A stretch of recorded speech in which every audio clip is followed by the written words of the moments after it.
Our spirit, Shall I? it's okay. It's okay. I haven't quite started, but this is fine. This is perfect. How our spiritual heart energy interacts with our physical heart energy. So I'm going to put on the share now, and we can begin. That was fine. That was wonderful. Uh, okay. Yep. All right. Do I have access to the share? Yes, I made you co-host. Okay. All right. Yep. So I'm going to start the share screen right now, and I will open up the heart. And I will do the slideshow. Um, yeah, I've got a little bit in the way here. There we go. There we go. All right. And every one of these images, this is the longest part of my preparation for these things is finding the images so I'm not violating copyright or the music or whatever. So every one of them is either free or I have a access to. Okay. So we are looking at the spiritual heart today, as well as the biological heart, its effect and interplay with the biological heart. And there have been studies that have studied the effect of spirituality on the physical heart. One of them was a study on intercessory prayer. It was a blinded study, so that the patients in the cardiac unit at the Kansas University Hospital here did not know they were being prayed for. Some were there was a group that was prayed for and a group that received regular treatment. And the group that was prayed for, their stay was shorter. Their health was stronger, and they did not even know they were being prayed for. These are the kind of things that have been studied. So we're looking at actual scientific empirical studies with statistics and everything. I'm not a reader of statistics. I have to go to the conclusions to see what these folks came up with. There was another study done in a community of seniors and in memory care, and there was a training. There was a program that was training them in transcendental meditation. And they found that those who participated in the transcendental meditation, they were taking MRIs as part of the study, had greater plasticity in their brain and greater blood flow to those areas of the brain that we looked at last week as they meditated. So we are really looking at this direct correlation between what is spiritual in us and what is physical. So let's start with the spiritual heart, which has been called the seat of the soul. And the soul is the nephesh, the breath of life that I spoke of for those of you who weren't here last week. When God created Adam, what he created, it said it was a living being, but really what my religion professor once told me, he created living nephesh, the living breath of God, the soul of God that we experience in the breath. But the seat of the soul, the brain is, and mind, the coordination of brain and mind are very important. But the core, well, I'm talking about core next week. I don't want to get confused. The heart, the center of all of it is the heart. The heart is the seat of the soul, both spiritually and physically. It is a metaphor for spiritual perception and sacred wisdom that transcends intellectual and academic forms of knowledge. That's what the spiritual heart is.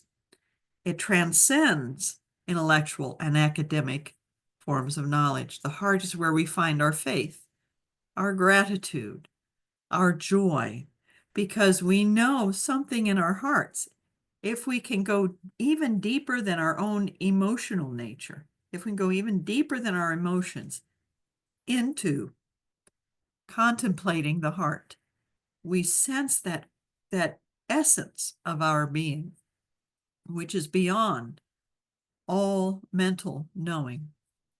And of course, it was Jesus who said, "Blessed are the pure in heart, for they shall see God."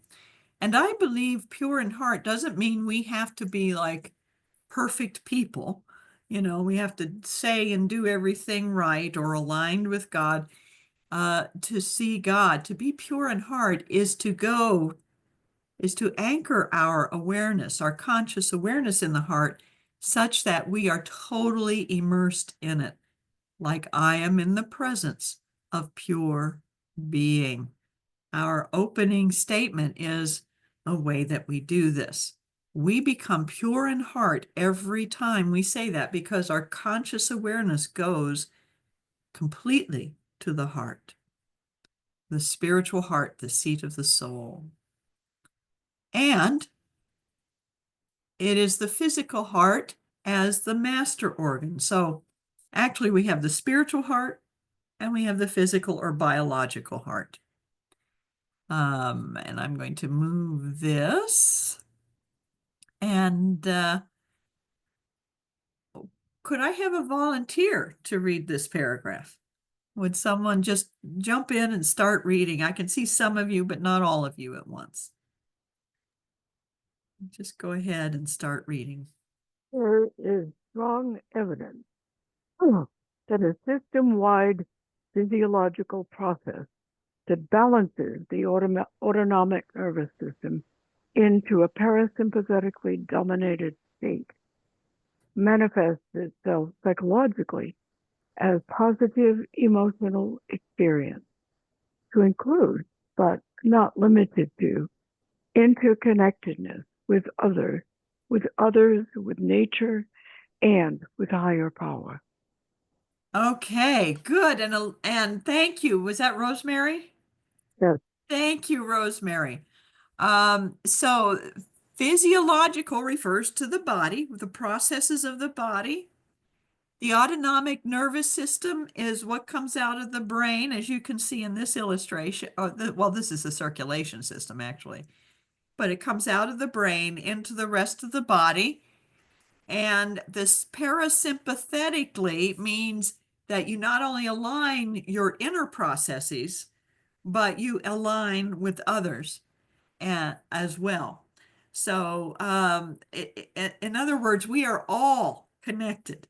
And every time you see that parasympathetic stuff, you're talking about those natural connections, not even just theologically, but and spiritually, but naturally, our energies touch each other and interact with each other, and we have this interaction. These things again have been measured and studied. You can see the studies I refer to. Anderson references the writer of The Spiritual Heart references the work of Doc Childra and Roland McCready, who did a number of studies in these arenas. All right. Now, spiritual forms of feeling and knowing as they occur suggest a bi-directional, potentially therapeutic relationship between healthy heart patterns and spiritual experience.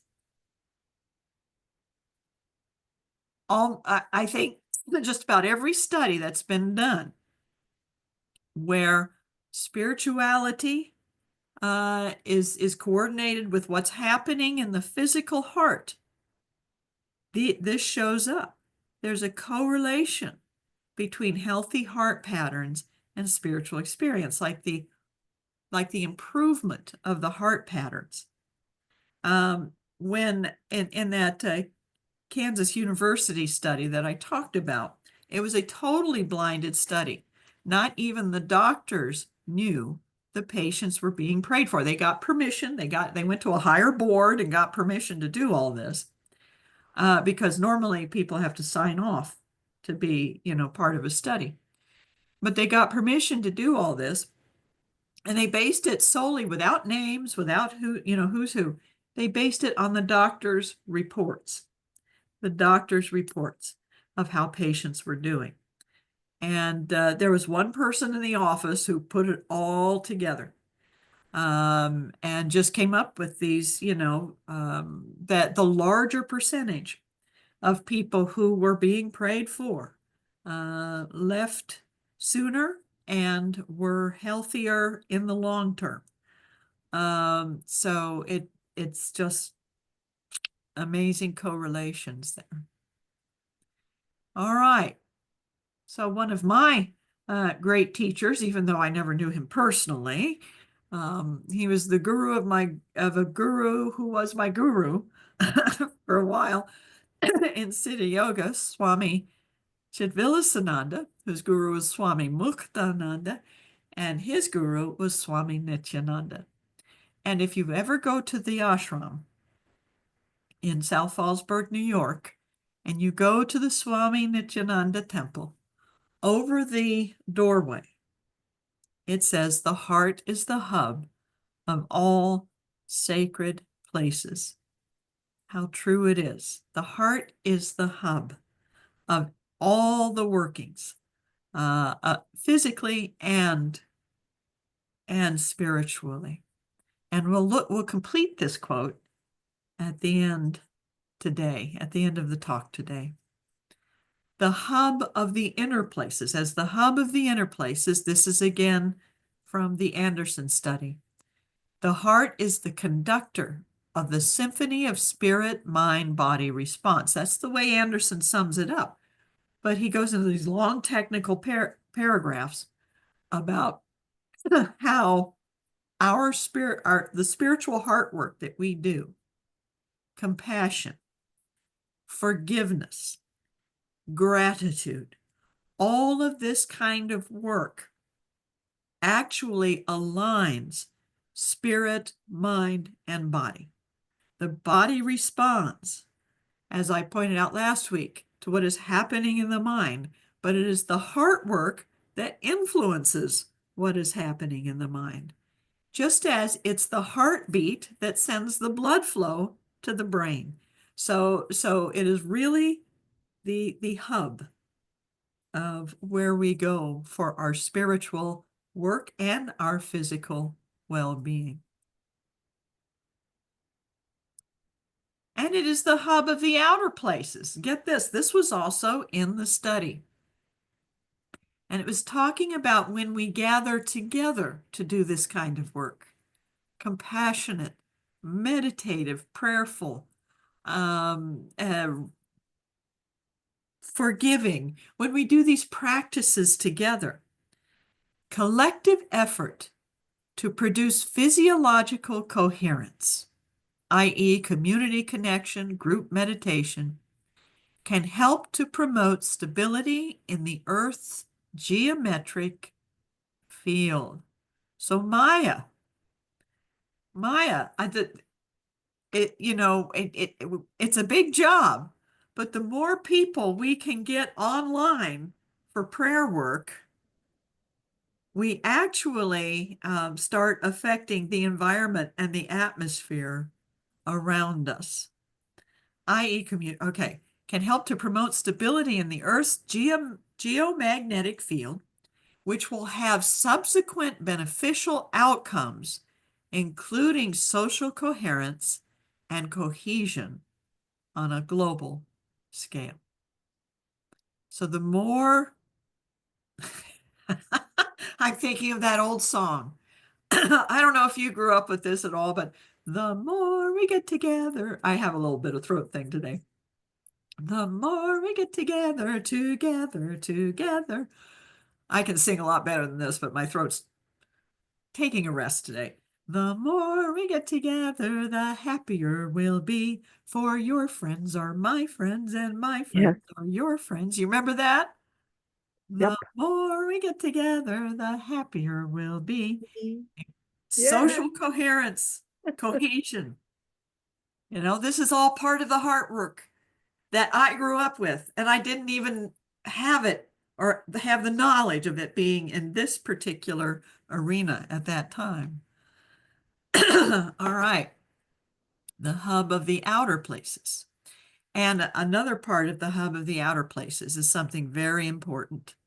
Heart-centered energetic synchronization with nature is not only experienced by those who are awakened and sensitized to these transcendental moments, but is happening all the time outside of our consciousness. In other words, outside of our individuality. Being in nature affects everyone at some heart level, whether they're religious or spiritual or not. Being in nature affects everyone. The Native Americans picked up on this. They actually, the drum beat of a number of tribes. I knew this about the Navajo and the Lakota. The drum beat of a number of tribes that they have is meant to be a sympathetic rhythm that connects our physical heart to the earth's heart, to the heart of the earth, to the energy of the earth, so that we actually vibrate together with our environment, our natural environment. All right. And certain music and things that have been chanted or done to connect us with nature are very powerful. We're going to be experiencing a little bit of that today. So how do we activate the bidirectional relationship from heart to heart, as in spiritual heart to physical heart and physical heart to spiritual heart? Because it is bidirectional. It's not just in one direction. The health of one affects the ability of the other, and vice versa. The deep practice in one area affects the health of the other. And from inner to outer worlds, our inner relationships and our outer relationships, our relationships with our own thoughts and emotions, as well as our relationships with others. How do we tune into that? And that is where our 12 powers comes in. So we're going to revisit our 12 powers, particularly 3 of them today. Okay, so last week we looked at understanding, imagination, and wisdom. This week we are looking at love, power, and life. So you'll see by the old chart, that's why it says the 12 powers of man is taken from the old cover of Charles Fillmore's book when it was in patriarchal language, the 12 powers of man. But it's the clearest depiction of the most accurate location of the powers that I could find.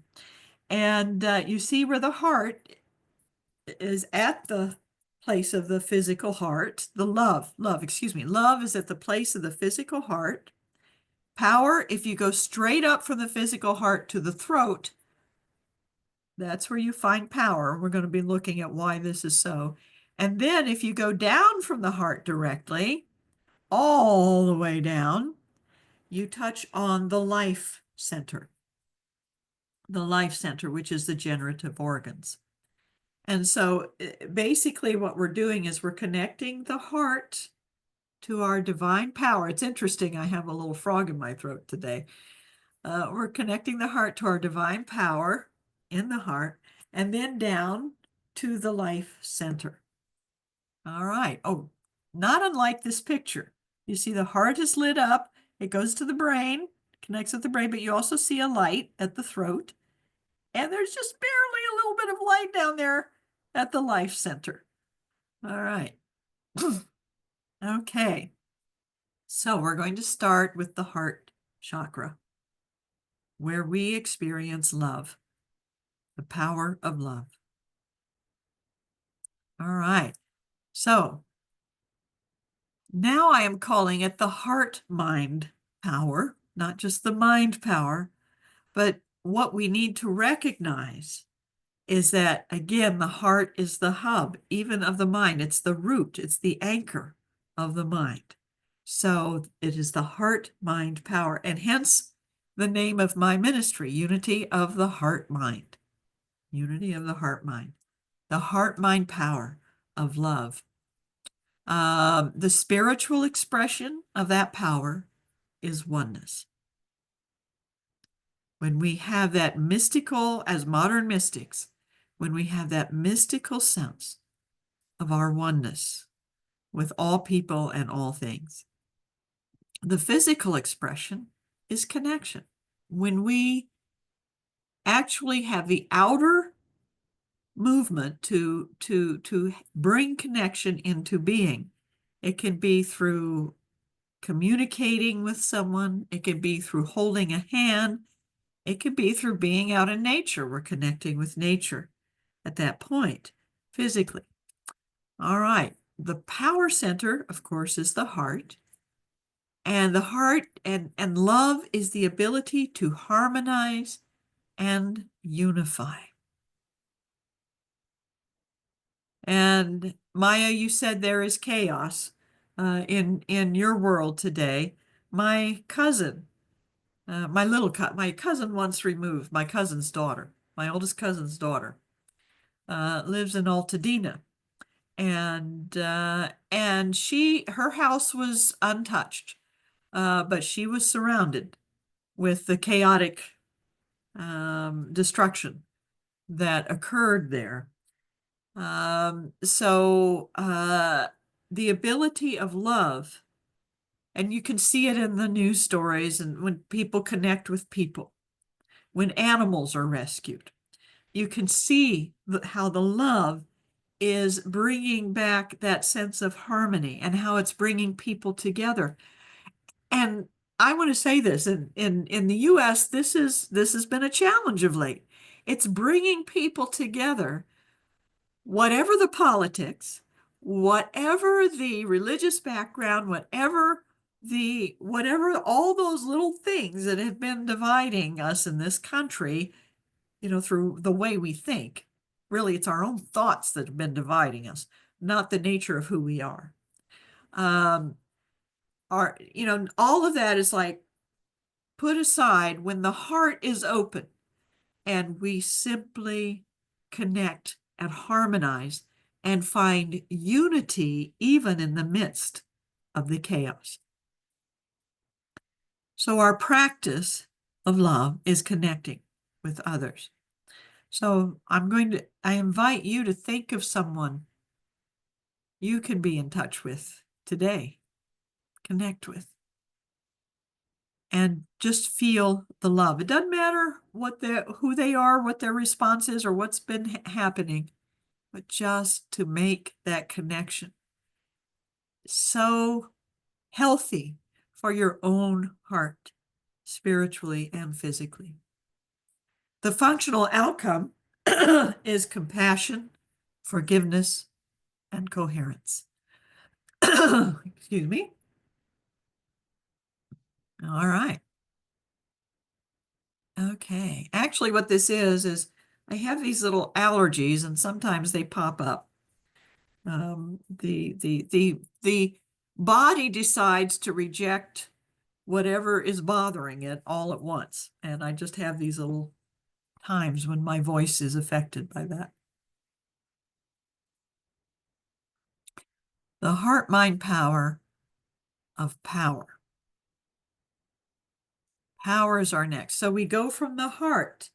So if you start at your heart, you can place your hand on your heart and now touch your throat. Put your left hand on your heart, put your right hand on your throat. Let your left hand receive the heart energy, or let your left hand receive it and then send it to the right hand, which can give it to the throat. So you're channeling the heart energy through your left hand into your right hand as you touch your throat. And the power that is your very essence, that is the essence of how you express in the world, your voice, your creativity, is now blessed by the core of your heart. So spiritual expression, took my voice out there for a second. Spiritual expression is authority. Authority. Now, we're not talking like dominating authority. We're not talking like, oh, I have to submit to authority. No, we're talking authority as in the full power over everything. What is it that my great teacher Ed Rabel said? God is greater than everything that is. God is greater than everything. That is authority. When we recognize the greatness of spirit as greater than everything that is. The physical expression of that is the word. Not just our spoken word, but the word, the capital W word, the creative power of the universe. God said, let there be light, and there was light. In the beginning was the Word, and the Word was with God, and the Word was God. The creative energy of the universe that comes through our speaking or our prayers, that comes through what we declare, not just in the audible speaking, but in our inner speaking as well. Power center is the throat. It's the ability to transcend. Again, God is greater than everything that is. He that, or the one that is within you. I'm going to gender neutralize that. The one that is within you is greater than what is in the world. Power center is throat, ability to transcend, affirm. Affirmation is a declaration of truth. An affirmation is a declaration of truth. It's not inventing truth. It's aligning with the truth of something. And create, to create from that truth. The practice is silence. Again, my teacher, Ed Rabel. Silence is pure power. So it is when this voice is silent that it receives most of its energy. Silence is pure power. Connecting with your higher power. Remember that statement. It said we connect with others, with our higher power, and with nature. And the functional outcome is confidence, courage, and creativity. Courage is not the absence of fear. Fear is a natural limbic response from the instinctive brain. Okay? It's a natural fight or flight response from the instinctive brain. So it may pop up. It may come up there every once in a while. It's mostly meant to help us with our survival through something. So courage is not the absence of fear. It's moving forward in the truth you know in the face of fear. That is courage. And you do that through your creativity. Through your creativity. All right.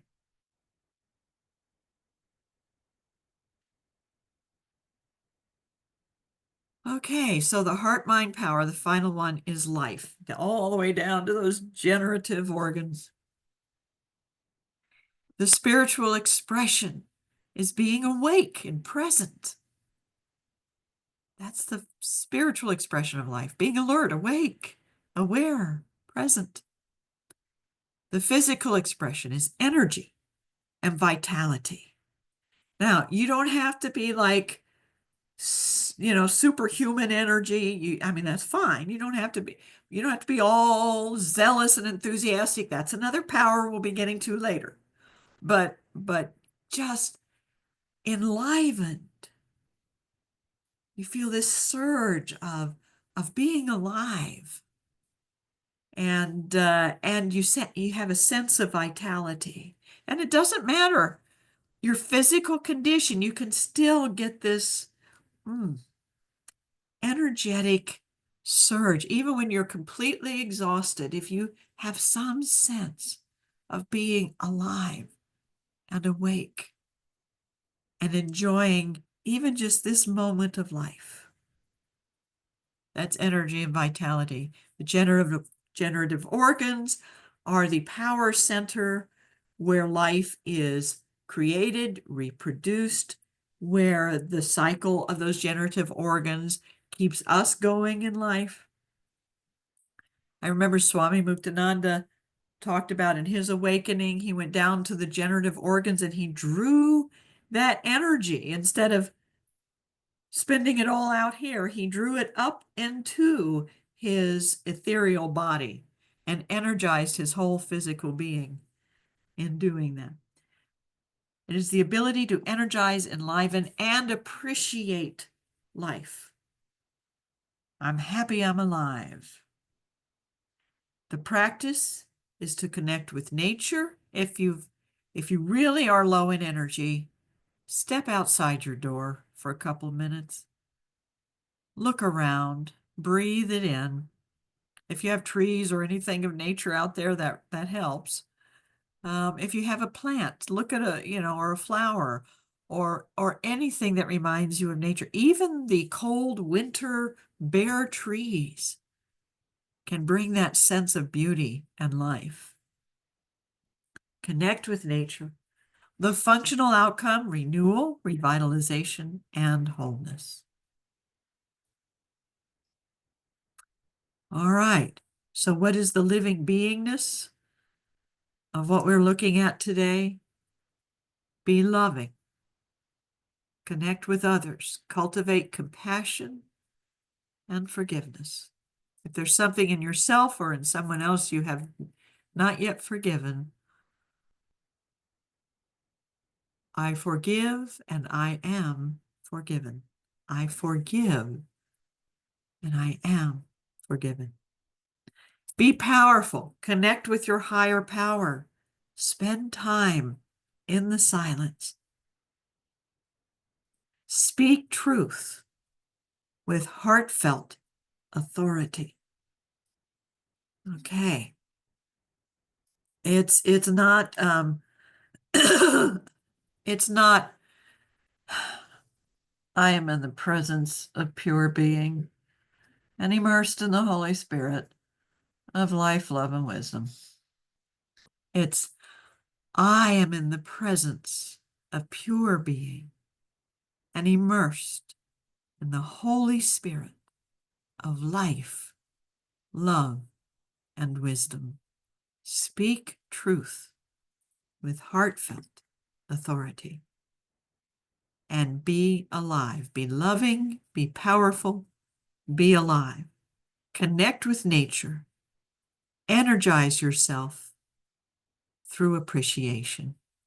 Find things in life that make you grateful for being alive.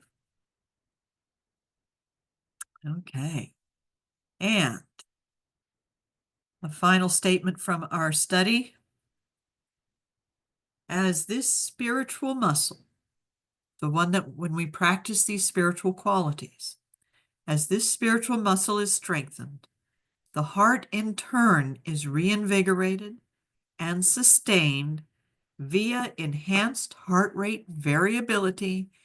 And there's that SIMPA again, alignment, sympathovagal tone. That's our vagal life. Some of you who know medicine know it better than I do, but that's our vagal system and our neurosympathetic system, just totally in alignment, building stamina and signaling through its aforementioned channels, long-lasting and far-reaching effects to the brain, the internal organs, and throughout the body. And what we are going to do today is a silent meditation based on the full quote from Swami Muktananda. Not Muktananda, Nityananda. The heart is the hub of all sacred places. Go there and roam. So I'm going to ask you now to take a deep breath and go to your heart space. And I'm going to close my door because I hear some television noise in the background. Go to your heart space and just be there and roam.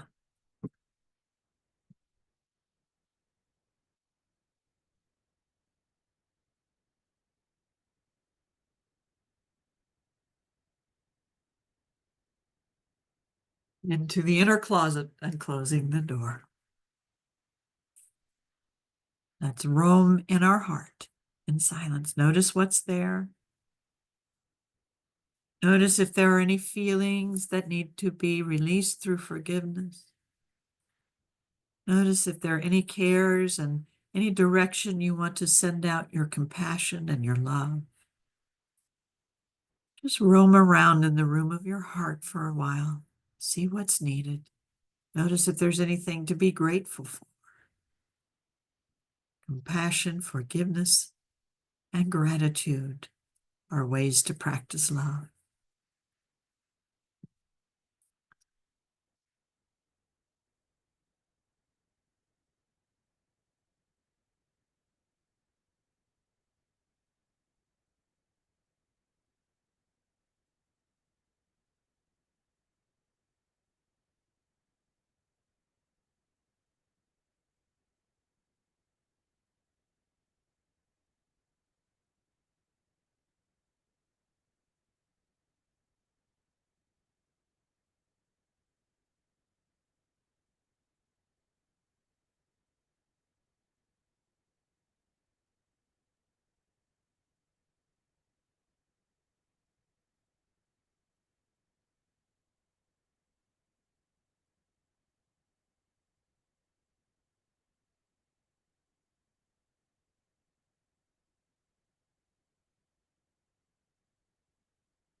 You can very easily and gently start to come out of this time.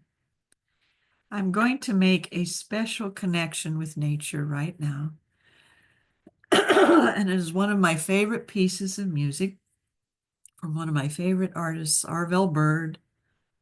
Arvell Bird is half Native American and half Irish, so he put his Celtic heritage together with his Native American heritage and came up with some amazing music. And this is my favorite, one of my favorite of his Animal Totem pieces. To connect us with nature, we're going to get a little montage on the red-tailed hawk. And the red-tailed hawk is a native of California as well. So we just see those red-tailed hawks circling over all that is happening on the ground and blessing it with their magnificent power and healing grace. And here we go.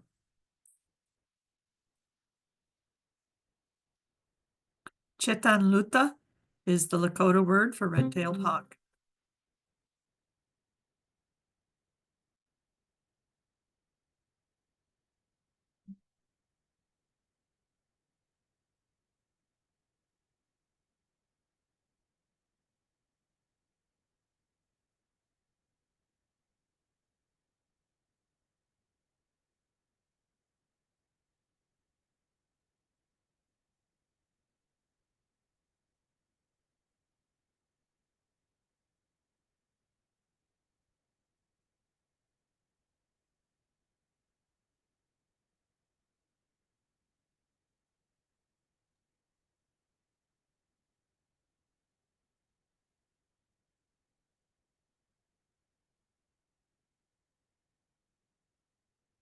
And if you want to open your eyes and look at the montage, it's makes your spirit soar, your heart soar.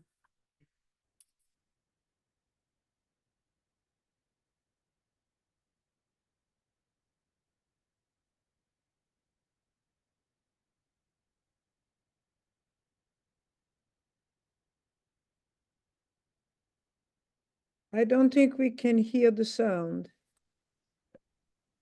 Oh, hold on. Forgive me. I forgot to click the audio. Do we have enough time for a? Oh, yes. Oh, Is it yes. Oh, Okay, yes. I'm going to redo it. I'm going to invite you to let it recenter you on the outer as well as the inner space. And yeah, I'm going to go back to share and multiple participants. Let me click on share and there we go. And yes, there should be an option for me to have audio.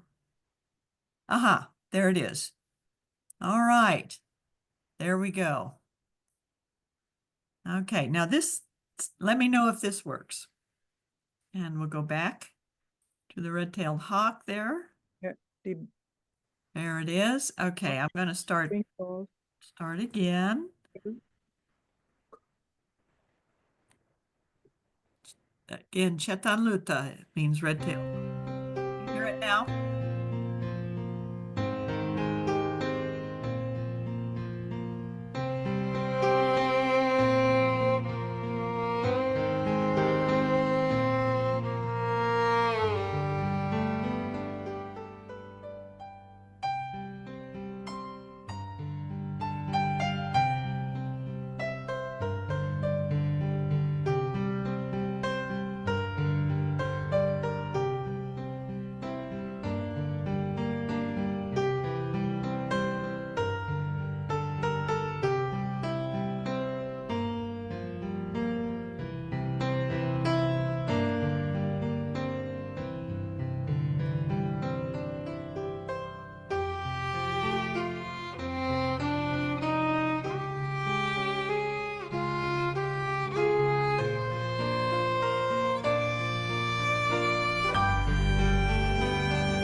Okay, Lady Hawk Mhm. of the Lakota tribe put that montage together with Arvell Bird's music. So that is the end of our show, a little visit to nature there. And do your hearts feel open after that? Yeah, it really does get you right here, doesn't it? And just opens you up, just like the wings of the bird. So imagine the next time you actually see a hawk or an eagle soaring through the sky, what that can do for your heart, both your physical heart and your spiritual heart. God bless. Okay, so the red-tailed hawk. I chose that because the red-tailed hawk is both power and love and life.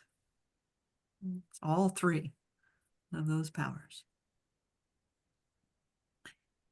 All right. Perfect, Sandra.